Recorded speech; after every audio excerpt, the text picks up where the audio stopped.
Hello friends and welcome to Chewing the Fat, the six-figure income newsletter podcast. Okay, so today I want to talk about I think is going to be huge in 2024, and that is going to be personal subscription businesses.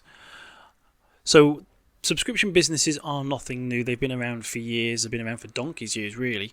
If you think about newspapers, were probably the original subscription business. You would pay a news agent, say, each month to receive specific newspapers through the post. The milkman was probably a subscription business because you would pay for a specific amount of milk to be delivered on your doorstep. So each month you would pay. It was a recurring income for the milkman and for the news agents, and that is basically what a subscription business is. You are earning money from customers and clients who are paying you a monthly amount or weekly amount for something specific.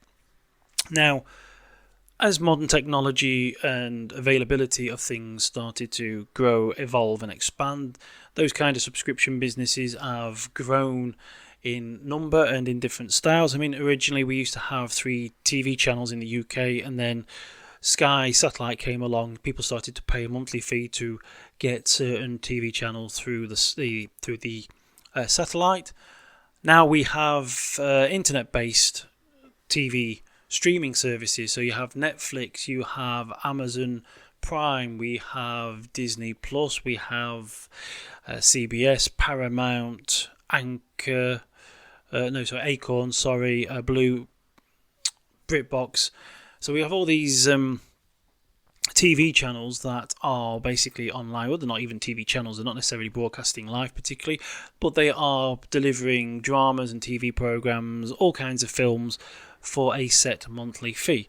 We have podcasts where people pay to receive podcasts. So they're listening to music and people talking about specific things. There are different types of methods. People are getting paid through advertising by publishing onto YouTube, but even now YouTube allows people to take a subscription fee for specific content.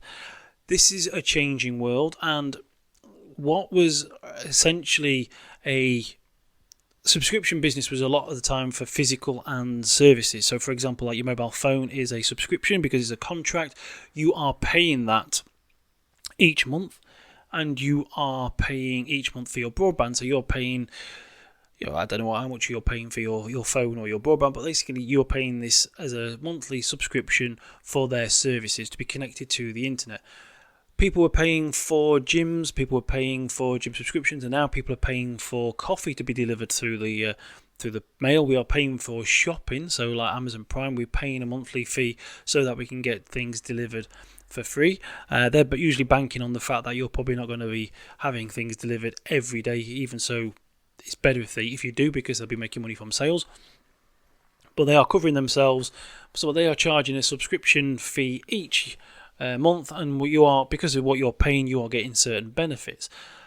Gyms, they've all moved online now as well. We've got people like Peloton and these other people. Joe Wicks, he's an English guy who started creating exercise videos during the COVID lockdowns. He's now making millions, I believe, from his online videos and online courses and memberships. See, the thing about memberships is, I'll get into it about the digital world, which is even better, but the thing about subscriptions is that you sell one product to thousands of people. Now, in the old days, obviously with milk bottles or newspapers, you had to print a newspaper or fill a new milk bottle and deliver it to a new home. So with the physical world, subscriptions they're great, they're profitable, but they're not so good as the digital world. So I don't know about Starbucks and Costa Coffee, but I do know that there is a coffee company in the UK called 200 Degrees for £8 a month. Possibly different, there might be different subscriptions, but for £8 a month you can actually have some of their coffee delivered to your home. If you enjoy their coffee, you can have it delivered at home, so you don't have to go to the coffee shops. It's another way of growing their business. So people go into their coffee shops when they're in towns and cities, they like their coffee, but if they want to have it at home, they can buy the coffee through a subscription. We are doing that for our daughter, so I know that's is actually a subscription business. But for their business to the coffee that they're supplying, they have to supply a new bag every month to new people. So every client has to have a new physical bag of coffee. the digital world, and now this is where I think it's going to be huge. It's going to be, because it's been growing for years and it's getting bigger and bigger. I mean, you must have seen, or you must have heard of things like OnlyFans and Admire VIP. These are platforms that were created for people, not necessarily for the adult industry, but they have been embraced by the adult industry, even though that I know that OnlyFans was bought by an American company. The merchant companies wanted to basically get rid of the adult work side to OnlyFans, but there was too many of them and too big, so they had to relent. But so these platforms have been embraced by people who are sharing videos, photos, and live streams for money. But the thing with the digital, going back to what I was trying to say, is that the digital world now allows us, me, you, anyone, virtually anywhere in the world, and I do mean anywhere in the world, unless of course you're in a country that is probably very restricted, such as North Korea, Iran, possibly, in places like China, where you don't have so many freedoms. Bangladesh is probably going to be an issue. I know Bangladesh doesn't have payment processors like we do here in the UK, but a lot of these countries, wherever you are in the world, you have access to the internet, you have access to your mobile phone, your laptop. As long as you've got access to the internet and you can connect to certain platforms, you can now start selling content, digital content, to people all around the world for a small fee. And this is far, far better than anything like trying to sell coffee or milk or anything like that. Because, okay, there's lots of people like coffee and it's a big market. There might not be so many people wanting to read your fiction stories or whatever it is that you want to publish. But the chances are that there is at least 100 people, 200 people, probably even 1,000 people around the world who are interested in what you have to offer and are willing to pay at least $5 or $10 a month to access it. So, and that is the great thing about the digital subscription sort of business, the membership model that I'm talking about here. Now, when I first started in the internet world, if you wanted to create a membership subscription-based business, it required a lot of work. You would create a website, you would then need specific plugins, bits of software so that you could lock off stuff behind content walls. You had to sort of connect to your PayPal, and you had to go through all the developer apps and APIs, and you had to do, it was a lot of faffing around, and if you didn't know what you were doing, then it would take you either take you a long time to do yourself to figure it out, so you could lose weeks, possibly months, trying to create this membership website, or you had to pay somebody to do it for you. They could do it quicker, but it could be quite costly, and it was quite a bit of a nightmare. Now, the great thing about the world is that everything evolves on itself, and so when you people who find a problem, they try and find a solution, and so they want to create something better, and that's how the market works. And if anybody finds a solution to what is basically a problem, they'll make lots of money, which is what happens with people like the guy who created OnlyFans. He created a platform which allowed people to create something similar to like Facebook. You could upload photos, videos, do statuses, post articles, all that kind of thing. It was like a social media platform, but he created it so that you could lock it off and charge a fee for specific contents. And same thing with people who did with Patreon. Now, Patreon is a platform that allows creatives, musicians, podcasters, video podcasters, artists, authors, all these people can then create a content, publish it online, and once they've got their profile up and running, they can actually, and then the payment processor connected to their bank, they can start creating content and publishing it there and then. So basically, once you've got verified and proved who you are, you can actually be creating your profile and publishing stuff on the same day. I mean, I'm not going to say it's within the hour, but whereas it used to take weeks, possibly months to create a membership course, now you can do it within a day, and you could be up and running within an hour. It depends on which platform you use. They have to be very cautious with who they're sort of allowing on. So I think there's some security things, hoops you have to jump through to prove who you are.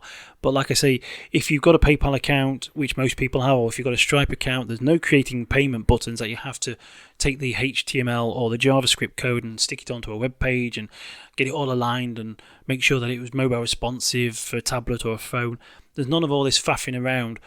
Once you've created a profile in, say, Patreon, PayHip, Gumroad, Kajabi, all these basically platforms that were built to create membership sites quickly and easily.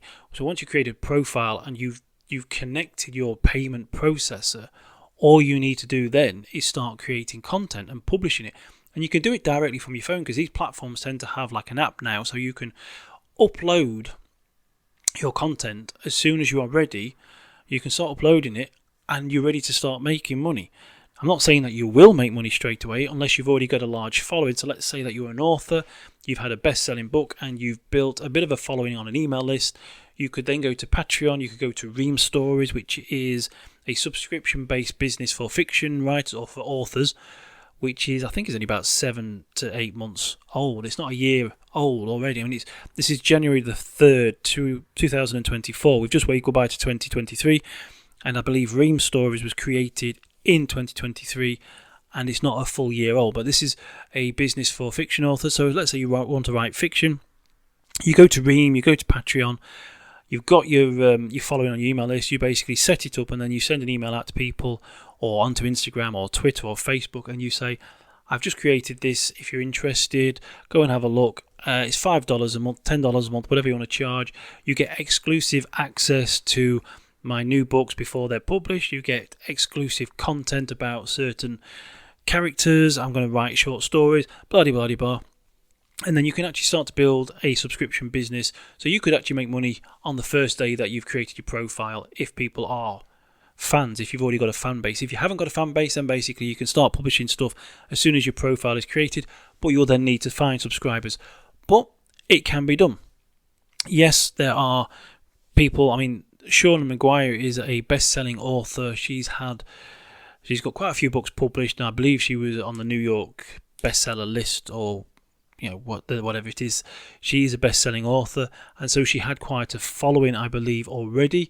And she now has a Patreon profile where she is publishing short stories per month, a couple of short stories, and they are quite short. I did subscribe to this once to find out. She's charging, I think a cheapest tier is $1, £1, depending where you are. If in Europe, it would be €1. But she has multiple tiers, so there are quite a few people who are paying like $25 a month to access certain things. And with the higher paying tiers, I think she sends out stuff through the post, like printed books and other bits and bobs and postcards, and you can also have like a Q&A with the author. But she's on Patreon, however you want to pronounce it. But she's on Patreon, and she has over 3,000 subscribers, and she is raking in around 12 grand per. It says per short story. Now I don't know if that's per month. People are paying a monthly fee, or if they're paying per short story. And I know that when I was subscribed, she published 2 short stories. I can't remember if I paid twice in a month or not, but she's making at least $12,000 per month publishing short stories through Patreon. Now, that's quite incredible when you think about it. And yes, I know she is an author, and yes, she had a following, but like everybody had to start somewhere. It doesn't matter what people say. You can sit there and say, oh, that's all right for her, she's a best-selling author. Yes, it is all right for her because she's a best-selling author, but she wasn't a best-selling author until she made a start. And when she left school, she probably didn't have a book published. You don't get a best-selling author reputation without first publishing books. You have to sit down and work and write, and that's what she did. So she started somewhere. Now I'm just trying to say is that there are lots of other people who do start somewhere and make it big. Lots of people start from somewhere and make it big, and there's no reason why you can't or anybody else can't. And she's got 3,000 people paying at least $1. I mean, to be fair, if you've got 3,000 people and you're making $12,000 a month, they pay more. You've got quite a fair few people paying more. So she's got 3,000 people. She's making 12 grand a month through her fiction stories. There are people who are making tens of thousands of dollars sharing photos of feet. There are people sharing music.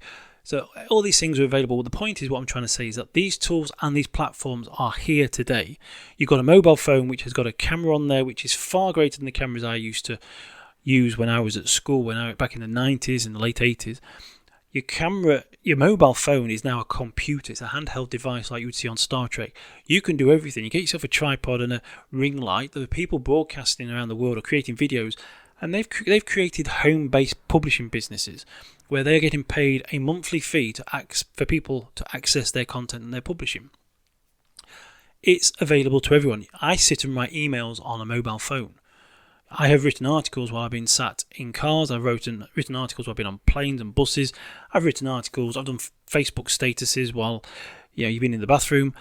We have the technology at our hand, in our fingertips, at our disposal. We have this technology to create content that we can put out there and make money from it. Now we're in the day and age where we have Substack, we have PayHip, we have Patreon, we have Ream Stories, we have Kajabi, we have ClickFunnels, we have Easy. That's another one, I think. There are loads of these platforms where you can actually go to them. Once you set yourself up, put in a few details, open up an account, verify your email, verify who you are, you can then start creating content that once you've connected them to your bank as well, your Stripe or your PayPal, within an hour you could be publishing content that can take payment.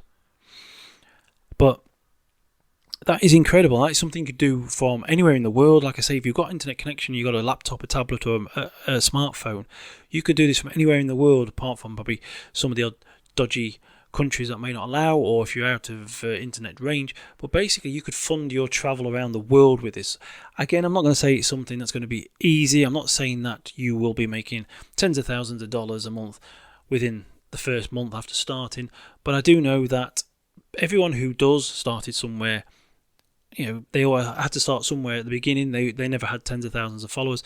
They've worked to a point where they have now, but they are earning that kind of money. And the thing is,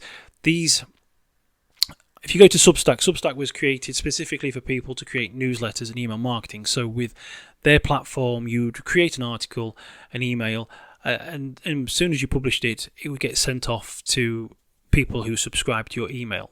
So it was like email marketing, but it also published it online for other people to find, and it had a way of being able to find readers. So it was email marketing on steroids. So you weren't just writing an email and sending it to your list. You were writing an email, putting it on your list, and people could find you, and they could subscribe to you. But it also has a payment processor built in. So basically, you can add a button to your articles, your newsletters, which would say subscribe and upgrade. And with a click of a button, people would be able to upgrade to your paid newsletter. So you could have two. You could send 2 newsletters a week. One will be free, one will be paid. Those who pay can then suddenly get access to the paid version, and you're making money. And you can put in their videos and podcasts, and you can now start recording videos and podcasts through Substack. It's actually grown to become such a wonderful platform that it's not a case of having to link to a YouTube video. Again, YouTube is a platform that allows you to take subscriptions, as will Instagram and Twitter, or X as it's called now, if you're paying for the premium versions. With Facebook is now starting to try and charge people, so they'll be starting to allow you to start taking payments for your content.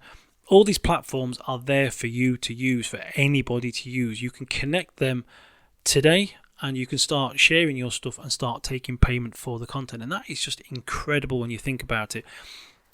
You don't need tens of thousands of people. You just need a few hundred people be paying you $5 or $10 a month, and you're in a great position. Basically, for some people, it could be life-changing. Just a small, you only need a few hundred subscribers, make a huge difference to their life. There is a guy, like I was going to say, on Substack called Noah Smith, his Substack newsletter is called No Opinion. He is a professor of economics, a journalist. I do believe he used to work for Bloomberg or one of the big papers or something. He used to write for himself. I believe he's making around $1 million a year publishing his economist newsletter. I don't know how it particularly helps people. I've subscribed to it. I don't generally read a lot of them. They're good articles, big long articles. He puts a lot of work in. I'm sure he's got a team of researchers to help him with some of the work. But he's making, he's got thousands of people paying $10 a month. So he's making about $1 million a year in his subscriptions. I mean, imagine having 1,000 people paying you $10 a month to read articles that you are writing about economy. I mean, he's talking about the economy in Japan, he's talking about America and other places and stuff, and stuff that I just don't understand how people can find useful. So if people are paying that, then what can you do? Another woman called Alicia Kennedy, I believe it is. I believe she's from Puerto Rico, or she's living in Puerto Rico. I believe she used to be a journalist for a newspaper in New York. Just before COVID, she lost her job. She was made unemployed. I don't know too much about the story, but she then started to create her own newsletter on Substack, And I believe, as the story goes, she accidentally clicked on the make this newsletter available to paid subscribers only. And she had I think she had a couple of thousand people subscribe into a free newsletter. And when the next newsletter went out or was made available to only people who could pay, I think it was partly available. Some part was free, and the rest was you had to pay to see. She ended up with, I think it was 400 subscribers paying in the first month, which was making somewhere like she was making around $2,000, which was enough to cover all her living costs for that month. And since then, she has grown up to a point where, again, I think she's probably making around $8,000 a month. Don't quote me on that, I'm not fully sure, but I know that she's making quite a few $1,000 from her newsletter. And again, it is a great newsletter. It is about food, vegan food, and other things, and a bit of politics. But she came across her subscription basically by accident. She was doing a subscription newsletter. She had a fair few people following her, and she then accidentally hit the subscribe button, and she got paying subscribers. So she's making a few $1,000s from that. That's using Substack. There are people using Patreon. There was one I looked at the other day. I don't even know what they're doing, but they're making around $20,000 US per month publishing something. And I couldn't figure out what it was, to be fair. I think they could have been gamers, but they've got fans who are interested in what they are doing. If you look on Patreon, if you go through Substack, and you look through PayHip and all these other places, you will see people who are using these products, these platforms, to create subscription businesses. You can do it with Twitter, X. To be fair, you can do it with WhatsApp, and you can do it with Telegram. You can do it with chat messaging services. If you can get a way to take money, which I think there's Cash App. I don't know about anywhere in the world, but in the US and the UK, you can get a Cash App account where basically people send you money, and then you just put them into a group if you want to. But it depends on what your content is, how people find you. That's the main important thing. You can open up a profile and be publishing content within the hour. So you can start writing fiction, you're releasing videos, podcasts, audio, whatever it is that you want to do. You could be publishing that now. I mean, if you've got a backlog of stuff, that's brilliant. But you do need to find people, and that is really probably the hardest part. However, please know this. It is said that there is 5.4 billion users on the internet daily. In the five main English-speaking nations of the world, so that's US, UK, Canada, New Zealand, Australia, there's around 500 million people. Then there's all these other people in countries like South Africa and other, which also speak English or as a second language. There's millions of people around the world who speak English who are probably interested in what you have to offer, who, if they can find you, will probably be willing to pay $5 and $10 for your content. And now this is the important thing you have to remember when it comes to the content. Unlike going back to the example of the milk bottle or the newspaper or the builder who has to build a new wall, every time you want $500, a builder would have to build a wall. If you wanted another $500, he'd have to build another wall. If you were selling a pint of milk, you'd have to produce 1 pint of milk, sell it. If you wanted to make another pound or $1 for a pint of milk, you had to supply another pint of milk. Shops sell baked beans, chocolates, whatever it is that they sell. They have to restock on products. With the digital world, you don't need to do that. If you write a newsletter, you write it once. And if you've only got one subscriber, you get $5 for it. But you can also have 1,000 subscribers paying you $5. So you could get £5,000, $5,000 for that one newsletter. So once you start growing up in the first few months, possibly even for the first year, it depends on how well you grow it and what you're trying to sell, and whether there's a big interest for it. But what you for the first few months, you'll probably create a newsletter per month or a newsletter per week, and you probably only have a handful of people paying it. But once you get to that stage where you've got several hundred or even 1,000 people, you're still creating the same amount of work each month. So if you're right, like I say, let's say you publish one newsletter and a podcast a week. So over the course of a month, that's 4 written newsletters and 4 podcasts. So that's 8 pieces of content. Is that correct? Yeah, 8 pieces of content per month. At the beginning, when you have, let's say you have 2 subscribers in the first month paying you $5, so you're making $10 per month in the first month for 8 pieces of content. 2 years down the line, you're probably making tens of thousands of dollars, but you're still only producing 4 pieces of content. You can produce more if you wish, and once you're actually starting to make a decent amount of money, you're in a far better position. You probably got not stressed. You're probably not having to worry about finding money for bills and stuff like that. Once you're in a position where you're earning far more than you need, then you probably over deliver. And that is also a good little thing to remember, and it's often best to under promise and over deliver. I think it was one of the CEOs of Ream Stories who were talking about this. Their motto, their philosophy is that to keep retention, to keep people subscribing, under promise and over deliver, which basically means that you give more content than you say you're going to give, and that keeps people happy. Another example which I saw on, I think, Substack, was a woman who's making around $10,000. She's a witch. It's a white witch, and she does things like podcasts, articles, and online streaming of things like moon ceremonies and stuff like that. I mean, it's all a load of paganism, sort of. I don't really know much. I've seen a few of these people doing things online, and it's just a load of cack, to be fair.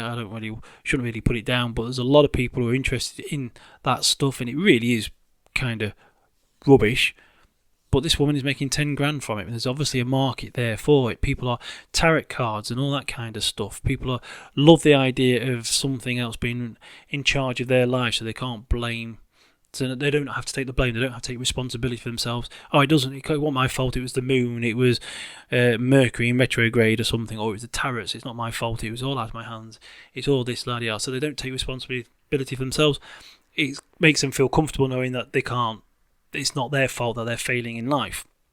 But there's a huge amount of people who love that stuff, and they are paying for it and paying for that kind of stuff. So, if you can find enough people who are interested in a certain topic and you charge a price that's affordable to most people, then you are going to make money. And like I say, the platforms are there, the tools are there, everything is there. Yes, there is work to be done, but compared to how it used to be in the old days, and compared to how having to build a wall for $500 and having to build another wall, the work is relatively simple. It is very, very easy. So anyway, I'm going to bring this Chewing the Fat, the 6-Figure Income Newsletter podcast, to a close. I just want you to think that for 2024, this is going to be a great year for personal subscriptions, and I hope that you look into it and consider having your own. Anyway, have a good day, and I shall speak to you again soon. Cheers, bye-bye.